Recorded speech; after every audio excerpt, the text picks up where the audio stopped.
This is Pod Populi, podcast for the people.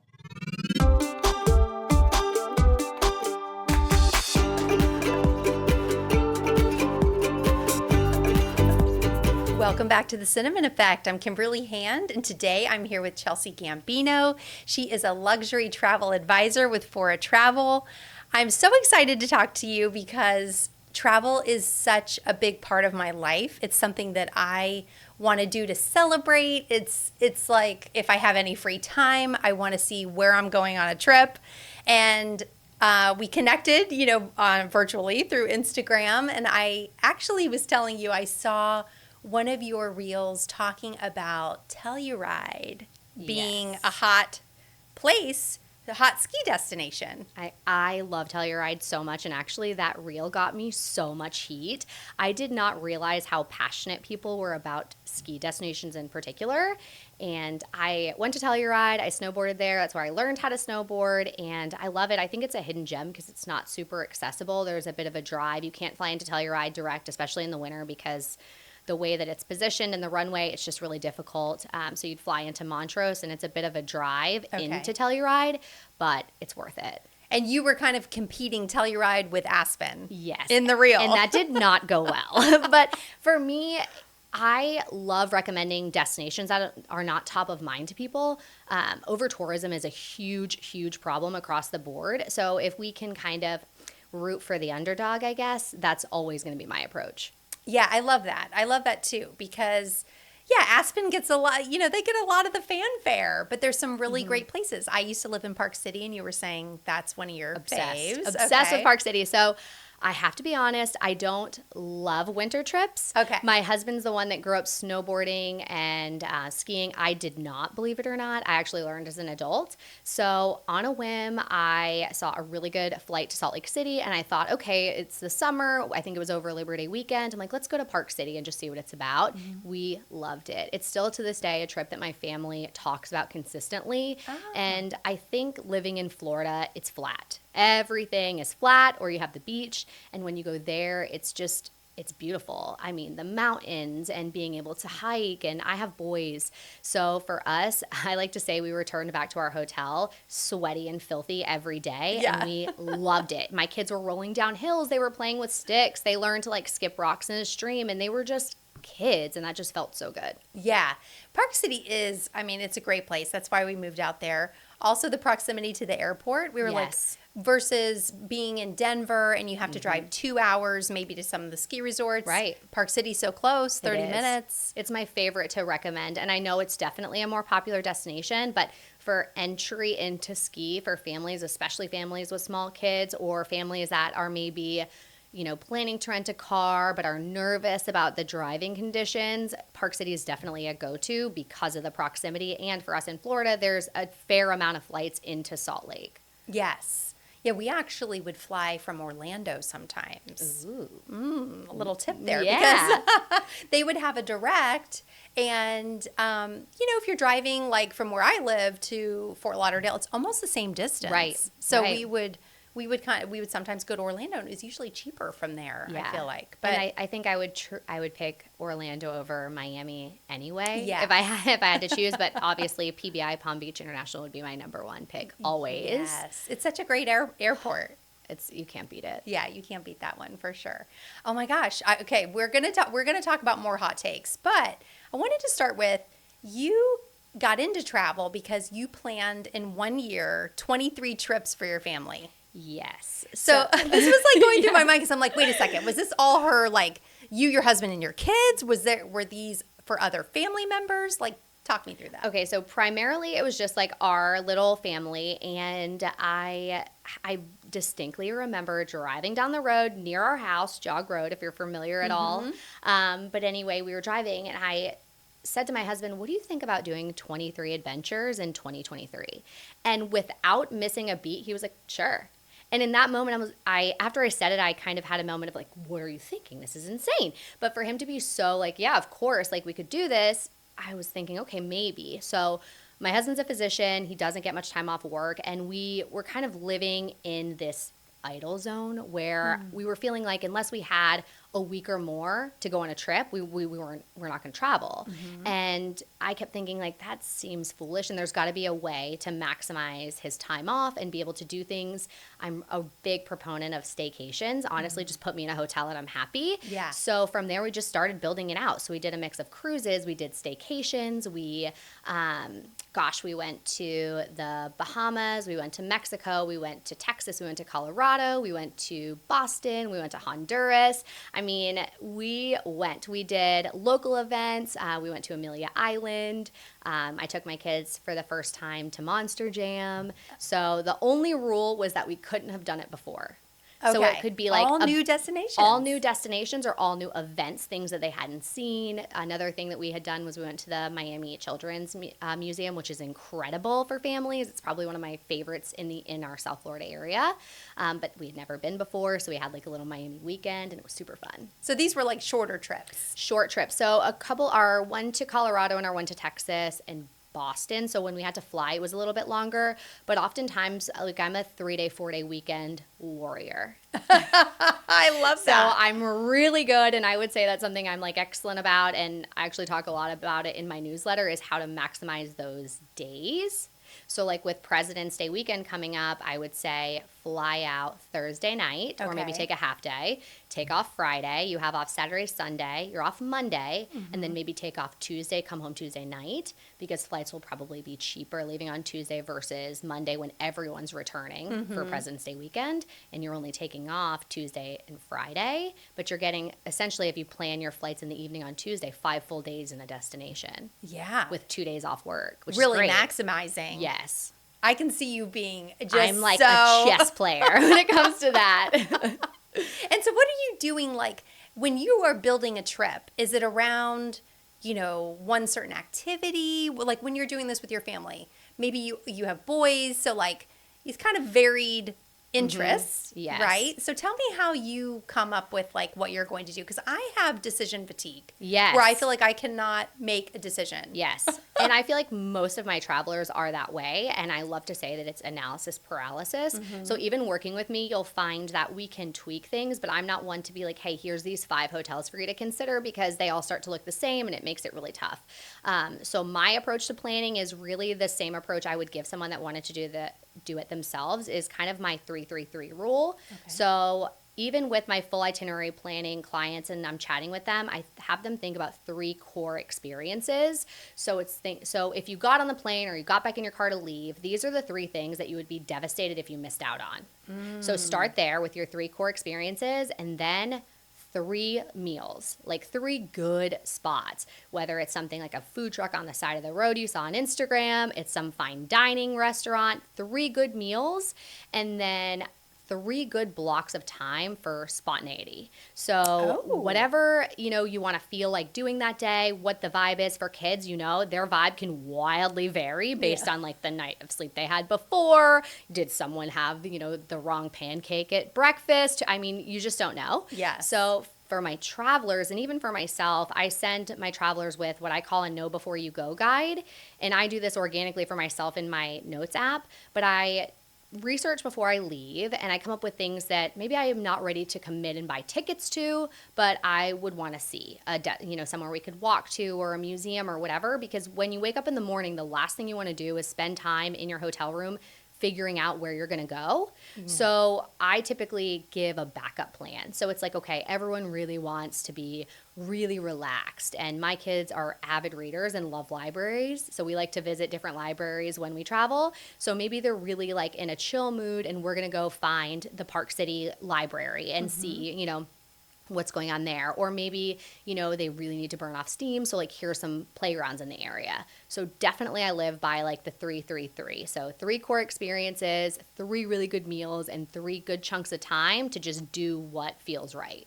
I love that. That is like so, like, I feel like you're just getting my wheels turning as far as planning something, because it's such an interesting balance of having things planned out, and then having some time to just, because you inevitably, when you're away, you also see, I want to pop in there, or I want to eat here, or And you don't want to be like on this rigid schedule. Yes. And rarely do my clients ever want that. And oftentimes people say that they do want to mix to do things at leisure, but I know what it's like to be like laying on your bed and you like pick up your phone and you're like, oh, what should we do?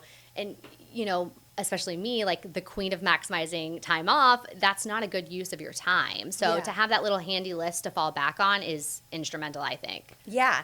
Do you do anything differently when you're planning like a week long or like a longer vacation, I guess? Or do you still kind of use this 3-3-3? I still use my 3-3-3 and as your core base. And then of course, you know, 3 are the ones that you can't miss. And then, you know, when I'm talking to my clients, they'll obviously typically give me a longer list of things, but the 3 helps to prioritize it because maybe, for example, your schedule doesn't work to include all of them, or, you know, you only want things in the morning and this thing's offered in the afternoon and you may not want to commit to that. So it really just depends on how much flexibility we have in time and when things are offered. But I find that as long as you lock in those 3 core pieces, you can kind of sprinkle in the details. I love that. So you did 23 trips, just your family. Yes. And after that, you were like, I'm good at this. So I would think. after that, I was just like, ooh, that was fun. And then a lot of people were saying like, hey, are you going to do 24 and 24? And like asking questions. And, you know, immediately after I was sharing really organically on social media what we were up to, people were like, hey, what do you think about Park City? Where should we eat? Have you been to Charleston? And were asking me these questions. And truthfully, at the time, having worked in medicine, I didn't love it, you know, and my husband being a physician, he'll tell you himself, he loves his job. He wakes up every day. It's stressful, but he loves it. He loves his patients and he loves what he does. And I was jealous. Frankly, I was jealous. I wanted to feel that way. And so when people were asking me, my husband was like, you know, see what happens. We're traveling enough as a family. Let's see if you can at least book our travel and get some money back, figure that, you know, the logistics of that, because most people don't realize hotels are paying commission whether or not you're getting the benefits of a travel advisor or not. Oh, really? Yes. So either you're going to be dealing with the logistics or I am, but it's built into the cost. So either, you know, when you're booking online, Marriott is just keeping that commission and not doing anything for you.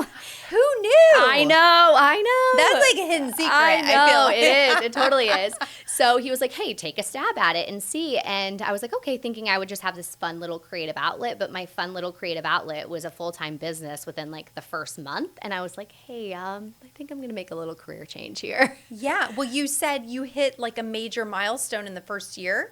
Yeah. So the way Fora works, which is the agency that I'm affiliated with, we have different sort of tiers. Fora is really unique because they're really shaping the travel space. There used to be this really difficult barrier to enter, and also it was very cliquey and a little competitive, and it wasn't, you know, I pride myself on being a girl's girl. If you're like, hey, do you have a contact at, you know, Four Seasons Palm Beach? I'm telling my advisor friends like, yeah, let me put you in contact with Carolina. She's amazing. And Fora really has created that community and has kind of been like, hey, listen, let me meet you where you're at. If you want to be a hobbyist and do this, that's great. If you want this to be a full-time business that you're scaling and you have assistants, that's also great. So being affiliated with them, they have different tiers, I would say. So pro is, so you certified in advance or kind of the entry level, and it's just based on training that you're taking. Then you start getting into more sales related goals. So pro is when you start getting access to fun familiarization trips. So different hotels will bring you out. They want you to experience the product to be able to obviously sell it. And then from there is kind of like an agency within an agency, which is called Fora X. So it's probably about the top 2 to 4%, I would say, of advisors based on sales. So I hit the sales goal at the end of 2024 after doing it for roughly 11 months or so, I guess. Less than a year. Yeah. And so I got my formal invitation in 2025, and that was a huge goal for me. Wow. That's incredible. Good for you. I love that you were like, you know, not so happy with your, you know, healthcare job and wanted to try something different, gave it a shot, tested it out in your own family and, you know, planning that, and then just kind of took it and ran with it. Yes. Was your husband like, whoa, I didn't He realize that was going to happen? is like me, and he knows, like, you know, for us, we're both hustlers, and we're like probably toxically competitive, I would say. So once I started like, wait, I can actually do this as a job, it just took off. And For me, I'd been in medicine for so long, and then most recently on the administration and compliance side. And I have to tell you, no one's happy to talk about a copay. No one's happy to talk about their healthcare compliance, but everyone really likes to talk to me about vacations. Yeah. So that feels good. And you're like lit up talking about it. I love it. Yeah. Yeah. So you mentioned, that the commission is already built into a hotel stay. That's something I know that probably nobody knows that. So, and I think when we were discussing you coming on, you were saying, well, kind of the misconception is that people think that you're paying so much more to utilize a travel consultant. Yeah. So can you talk about that a little bit? Just how, like we're essentially getting more bang for our buck, I guess. Truly. Yeah. Truly. Booking through. So I think if you're looking, I like to kind of proposition it as a deal versus value. So if you're looking for a deal, Costco is going to crush a travel advisor or, a regular Marriott or Hilton rate because they're Costco. They have 152 million members and things like that, but kind of the buck stops there with customer service. You're on your own, and if anything happens, you have to go back to Costco. You can't deal with the hotel directly, and there's a lot of weird things around that, I would say. As far as travel advisors, we, especially when you belong to an agency as large as Fora, we have such a unique kind of skin in the game because we're producing so much for all of these brands across the board, and we're so well respected, and oftentimes our rate is the same as what you're seeing online, but we're able to offer things like late checkout, early check-in, daily breakfast for 2, resort credits. Sometimes there's like an exclusive offer now for a property and I think it's Anguilla, and we have the 4th night free, and you can't get that online. So it really just depends, but I think the biggest thing is the value, because you said it yourself. You can be someone that has this like analysis paralysis, and you're going back and forth, and the average trip at probably a very simple complexity takes about 20 hours of time to really execute. So then we can get into the whole discussion of like time is money. Yes. So fees alone, as far as like how much this hotel room costs, is at $500. Typically we're on par with that. Some advisors, myself included, do charge a fee for full itinerary planning, and that's a whole hand-holding process. For cruise-only bookings or hotel-only bookings, I don't charge for that, and I'm able to elevate it because I'm handling your trip. We have, contacts around the world, so I can email someone physically on site and say, hey, Kimberly and her family are coming. They love healthy foods. They love to have, Kimberly's gluten-free, so please make sure. You already remembered that. Yes. Yeah. So I'm like, please make sure her welcome amenity is gluten-free. We're able to kind of communicate your preferences for you on your behalf, which is huge. No one else is doing that. So, and that's complimentary. For me, with full itinerary planning, I do charge a fee for that, and most advisors do because it's incredibly meticulous and detail-oriented work to coordinate and put all of those pieces together. And that client would be someone that's like, Chelsea, I do not want to lift a finger. I'm going to tell you roundabout what I want to do, and I want you to make the pieces work, and I just want to pack. Yeah. And we go from there. I love that because I do think, maybe that's something that people don't really think about is outsourcing their travel planning. But like you said, it's so much time. Anyone that knows that's tried to plan a vacation for them and their family, like, how many hours go into it. Absolutely. So I am all for, I love to outsource something. Yes. And also I like to position it too, is that you're kind of paying for access. So there's partners that only work with travel advisors. And when I'm doing full itinerary planning, I work with what's called a destination management company. So they are local to the destinations that they service. And for me, I feel like I can't be a specialist in Italy, having traveled there or whatever, because you're not living it. Do I feel like I can be a specialist in Palm Beach County? Yes. I live in Palm Beach County. I'm actually a certified tourism ambassador for Palm Beach County. So I've got Palm Beach County covered. So when I'm doing my full itinerary plannings and working with these local partners, you're guaranteeing a true, authentic experience, and they know things that you're not going to find online. And so in some ways, when it comes to the itinerary planning, yes, you're paying for this, the value of your time essentially being offloaded, but you're paying for access to things you're not going to get on your own. And a local's perspective, you're not going to find either. Yeah, I love that. I wanted to ask more about what do you think like makes the most memorable vacation for someone, like in your eyes? I think it's service. I think it starts with service. And I think that good service is anticipatory and it's not like reactive. I like to use an example. We were at a hotel. My son was complaining that his tooth was bothering him. And we were just kind of like, we're on vacation. Like, I'm calling the dentist. We're like trying to get him to calm down. He's upset. And the server came over and was like, hey, can I get you guys some ice for him? And we didn't ask, he just read the room and anticipated our needs and offered a solution. So I think that service is so important to a good trip experience. But I also think it's the little, as I like to call them, surprise and delights. So fun fact about me, I actually hate surprises. Oh, really? But I love to surprise people. So that might look like a VIP experience through an airport. So I'm telling you like at the 11th hour, like, hey, I arranged a VIP, transfer for you. So they're going to meet you, help you with your bags. They're going to get you through customs faster. It might be, an exclusive chef's table dinner. It might be, that they've closed down this museum and you're able to get in privately. So I think definitely like the fun little surprise and delight details and service are what really elevates a trip. And do you just do that? I do. You do that? I do. If That's I know, really especially incredible. as I work with travelers more, I have one family that I book a lot of travel for, and I know she is very transparent. She always tells me I hate to wait in line. Yeah. So anytime I can give something like that, a VIP experience, skip the line, that's my go-to. I love to do, fun welcome amenities. Like I recently was chatting with someone that the child that was traveling was really into stuffed animals, and the St. Regis in Deer Valley actually arranged to have a stuffed animal embroidered with the child's name on it. So it was so meaningful. So I like to make sure that it matches, and it's nice to leave things for clients too, or edible champagne and things like that. But I love it when I can do an experience, when I can sneak in an experience for a client. I've done picnic for a honeymooner before. They were on a tour, and we had them set up a picnic, and they had a guy that was local in Ireland come out and explain all the cheeses that they were having and the wines, and they had no idea. So I love doing things like that. That is so neat. I love that. You would have my son at hello with the stuffy, because that's what he called the stuffy. Yeah, he loves those still. Yep. And my husband does not like to wait in line. Yeah.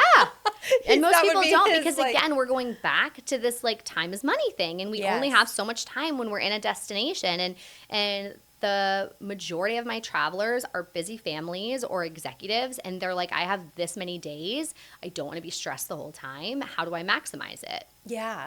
Now, you said one thing you mentioned too was that you are kind of obsessed with the hotel experience. Absolutely. And kind of the inner workings of hotels. Yes, I love hotels. Love hotels. I'm happiest in a hotel for sure. I love checking them out. I love learning about them. I love, when you walk into a lobby, you smell it. You smell it. And it's like an immediate sense of place. And I like to use, if you're local, which you are, but the Four Seasons in Palm Beach compared to Fort Lauderdale. When you walk into Palm Beach, it's very relaxed. It feels like you're in Nana's Florida living room, whereas Fort Lauderdale is a little more polished, still approachable, but it's the feeling that you get being in a property that I love. Is there a particular chain that you love? I love Four Franchise. Seasons. Oh, yeah, I Four love Seasons. Four Seasons. Yeah. I love St. Regis. I love Auberge. I think they do a beautiful job. I think that Belmond is another great one. So Belmond properties are cool because they're always centered around historical details. And I think that they do a beautiful job of maintaining the authenticity of a place and maintaining that history while still elevating it with modern amenities. So they do a beautiful job of creating a good sense of place while still keeping it modern. What is your favorite hotel? It's like asking my favorite kid. I know. That's what I figured. Let me see. So I would have to rattle off ones I've been to recently because they're top of mind. Over the summer, we went to the St. Regis Kenai, which is in Riviera Maya. Quick drive from the Cancun airport, but it blew me away. Wow. It's built on top of stilts, and there's mangroves, which help keep the mosquitoes away, which is really cool. Mexico, if you're a Floridian, we're used to being hot. So Mexico in the summer is great for us because we still kind of feel worlds away, but the pricing is significantly less than if we were looking to travel in January. But they have beautiful plunge pools, and probably my favorite thing about that property is they have someone that handles birds of prey around the pool. Oh. So they'll send eagles out or falcons out to keep the birds away from the pool and not eating your fries. Oh, So you never see a bird while you're at the pool. And I don't know about you, but it's so annoying when you're trying to eat and like birds are flying down and your kids are like trying to feed them. And it's like this whole chaotic experience. St. Regis, you have butler service, which if you haven't experienced it, and you can do. Yeah. It was our first St. Regis experience, and my husband was like, cool, we have a butler, now what? So, and that's actually a question I get a lot is like, what's the use case here? They'll pack for you, they'll unpack for you, like put your clothes in tissue paper, you can get your clothes pressed, which is like included, have coffee delivered, but our favorite was we're at the pool, my husband's in the water, we're all playing with the kids, and he's like, oh, I forgot my sunglasses. And I'm like, well, do you know where they are? And he's like, yep, they're in, this pocket of this bag. I message you, get, a WhatsApp with your butler. I messaged her, hey, can you get my husband's sunglasses? Like within 3 minutes, they were at the pool. And that's such a annoying thing to have to go. Yes, leave and you're the pool. you're wet and like you're soggy and you're squashing back to your room and it was amazing. So I loved them. So one of my favorite hotels, I wonder if you've been there, is the one and only in Cabo. Ooh, okay. I love the one and only. Okay, so that was my only one and only experience. Yes. But what a great hotel! They have a butler as well, and it was a very magical experience. I would go there. I'm always like, can we go back there? Because it was so amazing. You should try in that area. One and only Mandarina. Oh, is another beautiful one, like cliffside in the jungle, just really exotic, feels totally out of this world. That should be your next one and only. Yeah, I did like that experience. Yeah. It was really great. Okay, so what are some other hot takes on locations that we should not overlook? Not overlook. Okay. Right now, there is a big interest in far-flung destinations, and I think that people are just starting to realize they don't want to go to the Amalfi Coast anymore. People still want to go, but maybe there's a whole big world out there that we're missing. So Fora actually release a hot list every year, and one of the destinations was far-flung destinations, which would be Bhutan, which is actually getting really popular. I love Bhutan. It's on my bucket list. They actually measure the success of their company in gross national happiness. And it's like one of their carbon negative. I mean, they're incredible. So I would say far-flung destinations, consider it. And a lot of times they're becoming a little bit more accessible. So now there's a direct flight into Dubai, and it's manageable, to kind of get there. Safaris are really big. But I think that people often overlook smaller towns. So everyone's like, Italy. Yes. Italy. We all want to go to Italy. And it's a Jubilee year now, which happens every 25-ish, I think, years in the Catholic religion. So Rome, Florence, they're all going to be crazy busy. Oh, and good point, good yes, note. And when I was talking, I met last week with one of my partners from Italy. She was here. And I was asking her the same thing. Tell me, where do we need to go instead? And Sicily was the top of her list. For me, it's the Puglia region. I think it's stunning. I actually did a reel on it because everyone's like, I want to go to Tuscany and do the wines. But Puglia has incredible wines too, and they can really check the box of, there's some small towns that feel, or maybe will give you that Amalfi kind of coast vibe without being in Ravello and spending $2,000 plus a night for a great hotel, in the center. Yes. Okay, I love that. So I've been to Montepulciano, which I think maybe is close to there. And I love the small town. I love the kind of off the beaten path because I don't, like I said, my husband doesn't like to wait in line. So we like kind of the far-flung, aspect of things for sure. What about top beach destination?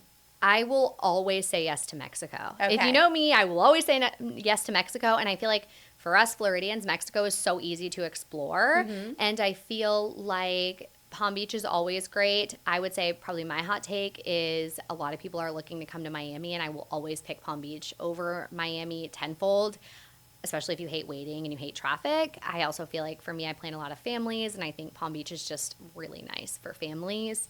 I think, let's see, for beaches, I mean, it depends because, there's some beautiful properties, even in the Northeast, that have, incredible beaches that you can go to.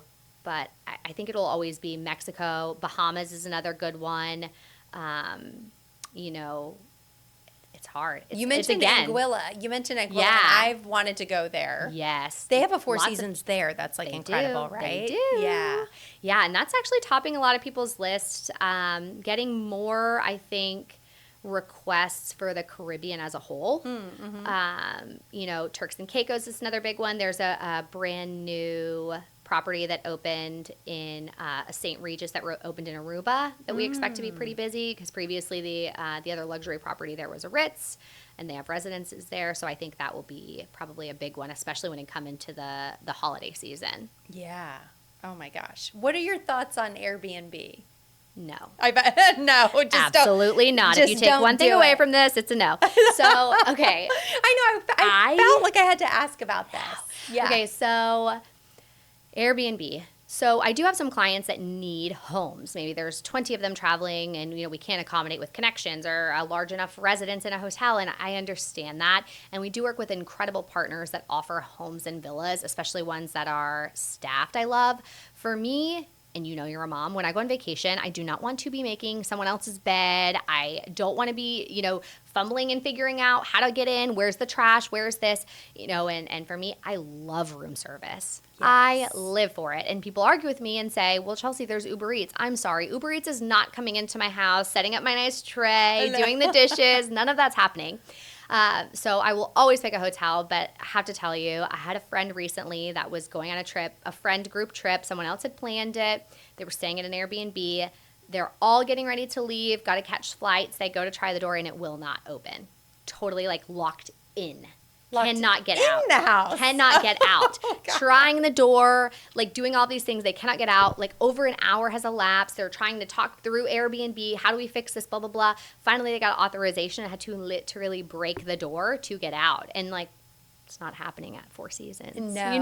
You're calling somebody lickety split and having them come. Yeah. And it's just the convenience. And, if you don't have a list of things that you want to do, you have a concierge there. You have a team of people that can really support you outside of me, but you have a team there that can support you on your trip. Do you need a restaurant recommendation?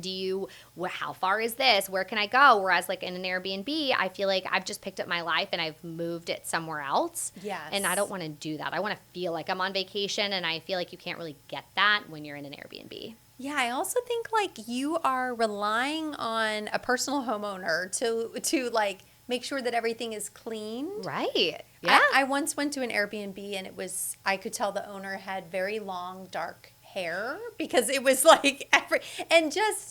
but then you're there and then what do you do? Right. It's a whole set of issues. It's when you leave, we need you to put the towels in the tub, take out the trash, spin around 3 times, lock all the doors, open the blinds. And it's just I can barely get us packed and out the door to catch a plane, much less go through this checklist. So it's always going to be a no for me. Yeah, I feel like I'm so not into that. I want to know, because you do seem like I'm just meeting you for the first time, but so driven, such you're a career woman, but also mom of 2. Yes. How are you balancing? You also said very competitive with your husband. Yes. You own 3 practices, Yeah. medical practices. So how are you balancing motherhood, your business, your husband's business, all of this? I am really hard on myself, and I think that I'm starting to realize that balance doesn't have to be perfect like this, and I'll actually kind of tell you. So on the way to take my kids this morning to school, I backed into my husband's car. Oh, no. Okay. Tiny bit of damage to mine, none to his. But I was so heartbroken and just like sobbing, and it was totally fine. And I was like telling my husband, I'm like, I've got to shake this off. I have this podcast today. Like, I got to get this under control. And he's saying, you know, I think it's because you're so hard on yourself. You strive for perfection constantly, and when you don't meet that, you have a hard time with it. And I think for me, I'm starting to realize that balance doesn't have to mean equal. It can vary based on the day. And I had once heard kind of this saying that you have glass balls and rubber balls. So a glass ball, you know, because we're juggling things constantly, especially as moms, a glass ball would be, you know, I forgot my kid at school. I forgot to pick him up. That is a glass ball. There is major implications. If I don't get my child, he's going to think he's forgotten. He's going to be scared. That's a glass ball. Now, if I'm supposed to email someone back about a trip in August, that's a rubber ball. If I drop that ball today, it's okay. It's going to bounce. I can pick it back up tomorrow and go on. So I try to think a lot about that when I'm prioritizing. And when I tend to be hard on myself, I had asked my husband, you know, I know your dad worked a lot. How did you feel growing up not having that? And he always said to me, it was quality over quantity. And I try to really realize that because my kids don't think so much about maybe I was only able to spend a couple of hours before bed, but if we are chasing each other around the house, we're playing hide and seek, they're going to remember that, not that it wasn't 3 hours. Yeah. I like the glass ball and rubber ball thing. I'm like you. I'm a recovering perfectionist. I'm trying to kind of bring myself down from that. That would have sent me into turmoil this morning, too, if I would have backed into my husband's car. I used to have this thing that I would say to myself all the time, no room for error. I would literally tell myself that. No room for error. I'm too busy. I'm too, like, it's got to be. That's exactly how I felt. Exactly to a T. I was so upset, not even because it's like a minimal damage to my car, really, but it felt so overwhelming to me to have something else on my plate. Yes. And for me, I can so resonate with the no room for error because for me, an error is more things on my plate that I have to correct. Yes. And so that's like no mistakes. Like you can't make a mistake because you don't have the time. And that is a very stressful place to be in. 100%. And then in turn, you do become so hard on yourself because you're like, oh my God, I did make them. I dropped the ball. I dropped the glass ball. And now I'm like hating on myself. And I would never treat you that way. No. I would never. If you made a mistake, I would be like, girl, you're human. It's okay. We are human. We're all doing the best we can. It's okay to make mistakes. And I'm also learning I need to give myself the same grace. I'm allowed to make mistakes, and it's part of the human experience. We would never do that to our kids. Never. We would never make them feel terrible, right, for making a mistake. No. If anything, I'm like learning so much, I think, from being a mom and seeing how I react when, say, my son makes a mistake. You know, and like just having that grace. I'm like, I need to have that grace for myself. Right. And I always tell my kids, like, we're learning. We're learning. It's okay. We're learning. My son was helping me bake, and he was so proud. He wanted to take out the cookies, and he totally dropped them. They went everywhere. They were warm, so they were like smushed. And he like looked at me, and it's funny because if you pause, you'll see your child after they've done something. They're unsure. They're waiting to see how you react. They look, and I'm like, hey, we'll eat them off the floor. I love floor cookies. They are my favorite. Like, it's fine. We'll, like, smush them together. We'll have ice cream. It's going to be fine. But I guarantee if I would have done it, I would be like, what were you thinking? You should have went slower. So, yeah, we have to give ourselves grace. Yes, we do as moms. Crazy. I want to know about it's wellness podcast, wellness focused podcast. So do you have any tips for destinations or trips for wellness enthusiasts? I love the Miraval brand. Okay. So they have a property. They are opening one in the Red Sea, but they have the Berkshires, they have Austin, and one in Arizona. Yes. I went to the one in Austin back in May, and I would say it was life-changing, and I would say that's not something that I, like, throw around, but I left there different, like, just deeply, deeply different. And you don't, I definitely will say I'm woo-woo. I'm a woo-woo girly. Oh, I love that. I love I'm the like woo-woo. manifestation, vision board. Like I'm so Yes. all bought in. But they do a really nice job because they have cooking classes, they have wine tasting, they have like a digital detox class, but their whole premise is to really be present. So they encourage you not to have your phone at all, not to be wearing a watch and checking it, and just being fully immersed. And you find that you're so much more open to talk to strangers because no one has their phone. So you're just chatting. They do a nice job of, if you're a solo traveler, they have like a table that they can kind of coordinate so you guys aren't eating alone. So I really loved that. But it's a good mix of experiences, I think. That's really cool. I didn't know they had a Miraval. I've seen, I knew about the one in Arizona, but in Austin, I'm dying to go to Austin. It's so accessible, and it's so accessible, and it pairs really well with being in the city proper because it's only probably 20, 30 minutes away from the airport. So you could really combine it and, be in the Austin foodie scene and then go. And also with Miraval, they're all inclusive. So alcohol is not included. They do have wine and things like that. But the rest of your meals are included, and they're all healthy, like farm to table, really just nourishing, great for a girls' trip, great for an anniversary trip to recharge. I also have had travelers go that are grieving. It's a good place to just kind of connect with yourself. They have counselors there, and they have different classes about working with grief, or there's exercise classes, there's rock climbing. There was one that we did at the end. I wish I could remember. I think it was called Fire of Life, or don't remember. But at the end, we were prompted with different things, follow this prompt. We were journaling, and then we burned them. So we burned it in this bowl, and then in this garden where we were, there was one side that was really feminine. So it was green and lots of trees and very lush. And then one side was more rocks and really masculine. And we were just kind of releasing the things that we wanted to release in each space, and then rinsing the bowl with water. And it was just this whole really powerful, empowering experience. Oh, I love that. Yeah, you should go. I'll go with you. I will go with you. I think that's on my list. I would go in a second. I would go back. What are some of your top destinations on your bucket list? You mentioned your bucket list. I'm obsessed with Bhutan, which it was one of my far-flung. Is that in Africa? So it's geographically, I'm a little messed up. It's out in Asia, but their whole premise is really cool. They have a younger government, and really their whole positioning is to be a mindful city. There's a visa fee for tourism. They really try to keep tourism down and really immersed in the culture there.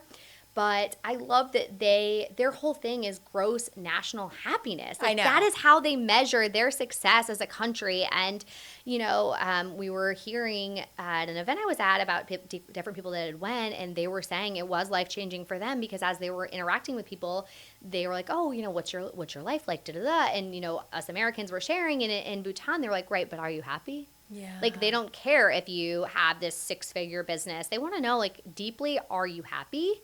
And I thought that was incredible. I'm also obsessed with Antarctica, which is really funny because I don't necessarily like the cold. Yeah. But I think it's so cool. So when my kids, I think, need to be a bit older, but I really want to do a National Geographic Lindblad expedition to Antarctica. I want my kids to see penguins in the wild, and I want them to just have these really crazy experiences. I'm also dying to see the Northern Lights. Me too. The Northern Lights are on mine. So what's the best? I mean, I know you could actually even see them in Park City. I think, I don't know, a couple months ago or whatever. Yeah. So where's the best destination Best place? I got to meet with a chief aurora chaser from a company called Hurtigruten. So they're based in Norway. They actually started as almost like a shipping company, bringing supplies up the coast of Norway, but they have a Northern Lights guarantee. So if you sail over these dates, they guarantee you will see the Northern Lights. And I think a lot of people are nervous to see the Northern Lights or to make that commitment because it's like, okay, well, what if I get there and I don't see them? Whereas what Hurtigruten is doing is they're on ships. So if you don't see them here, you're going up, to up the coastline, and you have all of these opportunities to see them. They also can alert you. So say you've turned in for the night, you can turn on like your Northern Lights alert, for a lack of a better term, and it will call and wake you up. So grab your stuff and go outside and see. Oh my gosh, how neat. So Hurtigruten for sure. Okay, and that's a cruise line. Yes. Okay. Yes. Okay. Smaller staterooms, definitely more geared to an adventure traveler. It's not going to compete stateroom-wise with, for example, the Ritz-Carlton, sailings out of Fort Lauderdale. But to see the Northern Lights, it's a surefire thing. They also have astronomy-specific voyages, so you can learn kind of all about it. And I mean, there's literal chief aurora chasers that is their job, and I just think it's so incredible. That's so cool. That's on my list. Yes. So you can really plan anything. Yes, and I think, as we were talking about earlier, I work with destination management companies around the world because I'm not an expert everywhere around the world. I haven't been everywhere around the world, and even if I had, one trip is not enough to really understand a destination. Mm-hmm. So why not leave it to the locals? I will do the moving pieces. If they send me the itinerary, 9 times out of 10, it's going to check most of your boxes. There might be small tweaks like, hey, I'd prefer, this room type over this, or can we switch this activity to this day or whatever, but they know what's available. They have relationships in those destinations, and they also provide 24/7 in-destination support. So I'm here for you as a traveler when you're in Italy or wherever it is you are, but I might be asleep because there's a time difference. Whereas if you want to pivot, you have a contact you can call 24/7. They're there in Italy with you, and they can, pivot anything in your itinerary you need. Yeah, that's amazing. So support. Yeah, exactly. Support staff for everybody. Huge. Yeah, definitely need to have that. Is there anything else you want to leave the audience with about travel specifically, and what you do or what we should be looking out for when we're thinking about a destination? Any tips? I think that it's not so much about the destination, it's about the experience. And that's something that I like to really drive home with my clients, is that it's my job to create that experience. And so when you're thinking of, okay, I want to take, spring break's coming. So I want to take a trip for spring break, but I don't know where to go. Okay, well, let's start with how you want to feel. Are you like, I'm ready. I want to zip line in the jungle. I want to meet sloths. I want to be kayaking, and I want to do all these things. Okay, well, I'm hearing you want an adventurous destination. I'm not going to send you, necessarily maybe to the Bahamas, because I would call that like a fly and flop. Fly, flop down on the beach, and you're relaxing. Yeah. Now, are you saying, listen, I'm burnt out from the holidays. I'm burnt out from this 5,000 days we had in January, I need to just relax, then that helps me kind of tailor the destination. So I think when you get in that analysis paralysis of where should I go, start with the feeling that you want. Do you want, I had a client come to me that's like, I want, under the Tuscan sun. So she wants, off the beaten path. She wants to be in Tuscany. She wants to be among the people, smaller towns, that sort of thing. Eat, pray, love. So if you are struggling with a destination, try to root it down to the feeling that you want, and go from there. And always use a travel advisor. Yeah. I love that. I really love that. Because this is the cinnamon effect, and I use cinnamon as a metaphor for what I think makes life sweeter, healthier, more fulfilling. Got to know, what is your cinnamon effect in life? What makes life sweeter? Travel, experiences. And, don't get caught up on it needing to be this grand trip, that you need to save all of this money and you need to do this extravagant thing, because there's something so magical just about staycations. Use the time that you have, use the resources that you have available. You can make anything magic. You can give the cinnamon effect to anything. Just take the trip. Take the trip. I love that. I love that. Because that's how I think of the cinnamon effect. And travel is so much of what I think makes my life more enriched. Of course.